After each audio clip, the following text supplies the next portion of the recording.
20 বছরের পরে আমরা কেমন যেন হঠাৎ করেই বড় হয়ে যাই। হাওয়ায় ভাসতে থাকা ফুরফুরে চঞ্চল জীবনটাই হঠাৎ যেন রেসপন্সিবিলিটি, কমিটমেন্ট, হার্ডওয়ার্ক এমন সব কঠিন কঠিন শব্দগুলো লাগাম লাগিয়ে দেয়।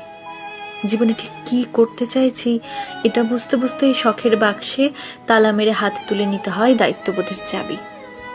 বাইরে বেরোতে ইচ্ছে করে না, বন্ধুদের ফোন ধরতেও ইচ্ছে করে না।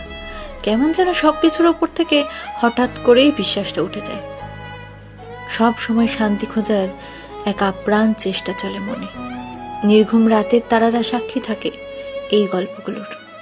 শখের জিনিসগুলোর একটা লম্বা লিস্ট তৈরি হয় মাথায়, কারণ 20 পর বাবার কাছে শখের জিনিসটা চাইতে কেন জানি ভীষণ দ্বিধা বোধ হয়।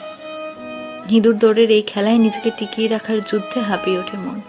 ছোটবেলায় বড় হতে চাইতাম, এখন বড় হয়ে গিয়েও